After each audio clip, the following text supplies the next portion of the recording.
Hi film review lovers, today we're going to be talking about this exciting, high-tension movie titled Plane. Grab your popcorn, sit back, relax.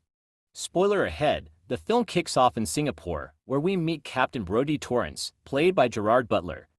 Brodie is already in dad mode, calling his daughter Daniela to promise he'll make it home to Honolulu in time for the holidays. Everything seems calm, which is usually movie language for something is about to go very wrong. Brodie, a former RAF pilot, is assigned to fly Trailblazer Airlines Flight 119. At the airport, he meets his calm but cautious co-pilot Samuel Dealey, who immediately informs him that their route goes straight through a storm. Not around it, through it, because apparently aviation rules don't apply today. Before takeoff, Chief Flight Attendant Bonnie calls Brodie aside to meet Officer Shellback, who explains they're escorting a dangerous prisoner on board, Louis Gaspard, a former French Foreign Legion soldier accused of murder. Silent, intimidating, and built like a tank, Louis is clearly not the kind of passenger you want sitting behind you in economy. As the plane boards, we meet the rest of the unlucky passengers, loud social media influencers who won't stop filming, a rich businessman who complains about literally everything, and innocent travelers who definitely booked the wrong flight. Once airborne, Brodie and Dealey talk in the cockpit, and Brodie opens up about losing his wife years earlier, grounding the character emotionally before everything goes completely off the rails. While flying over the South China Sea, the aircraft hits the storm, and it hits hard. Violent turbulence rocks the plane, lightning strikes, systems begin to fail, and panic spreads through the cabin. Brodie smashes his head during the chaos, a flight attendant is killed, and Officer Shellback is thrown violently around the aircraft and dies as the plane starts to lose control. Communications and radar are completely knocked out, leaving Brodie and Dealey flying blind. With the plane badly damaged and rapidly losing stability, Brodie makes the call for an emergency landing. Spotting an island below, he pulls off a brutal, barely controlled landing that somehow keeps most of the passengers alive. The plane crashes, skids, and finally comes to a stop, battered, broken, but not exploded, which already feels like a miracle. Once things settle, Brodie gets everyone off the plane and starts assessing the situation.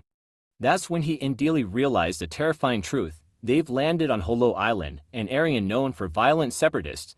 In other words, surviving the crash was only step one. Back in New York City, Trailblazer Airlines headquarters erupts into chaos. The board meets with crisis manager Scarsdale, who begins scrambling to locate the missing plane. On the island, Brodie keeps a close eye on Louis Gaspard, keeping him restrained and away from the passengers due to his violent history. Brodie, Dealey, and Bonnie work together to keep everyone calm and search desperately for a way to call for help. Dealey warns Brodie that staying on Holo Island too long puts everyone in serious danger. Sure enough, the separatist group, led by Dato Junmar, soon hears about the crash and sees the passengers as walking ransom money. Meanwhile, Brodie makes a risky decision. He teams up with Louis and heads into the jungle to find a communication tower. Yes, the pilot and the accused killer head off alone together, which tells you just how desperate the situation has become.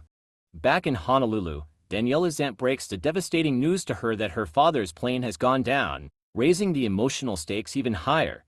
They reach the tower, and Brodie manages to contact a Trailblazer's agent, who immediately assumes it's a prank call because they've been flooded with fake reports about the missing flight.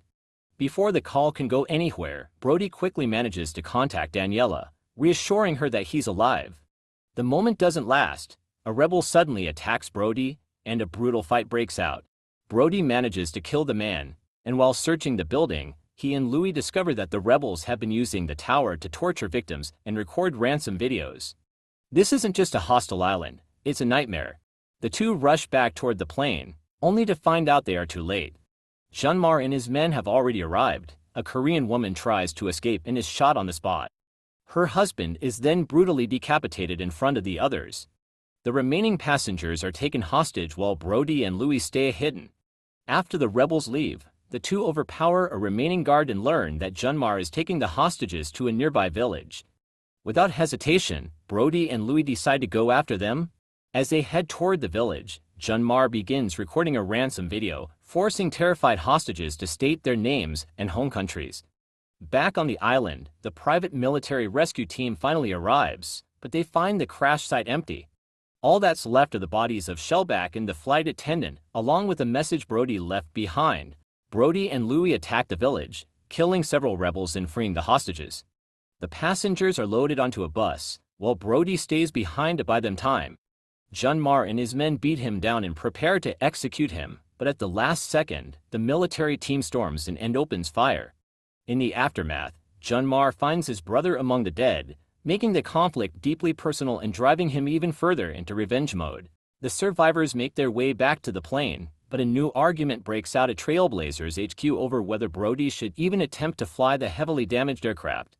Meanwhile, Louis joins the military team to help eliminate the remaining rebels. Knowing he has no future if he returns home, and having found a bag full of ransom money, Louis chooses to stay behind on the island.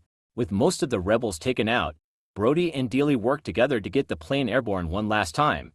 Just as they lift off, Junmar fires an RPG at the aircraft, but Brody pulls up at the last second, smashing Junmar to death with the plane's wheels. Low on fuel, Brody heads for a nearby airstrip in Siasi. After one final stretch of tension and turbulence, he lands the plane safely, sending Trailblazer Airlines headquarters into celebration. As calm finally settles, Brody sits down and calls Daniela, telling her he's coming home. If you enjoyed this breakdown, don't forget to like, subscribe, and join Film Review for more movie narrations just like this.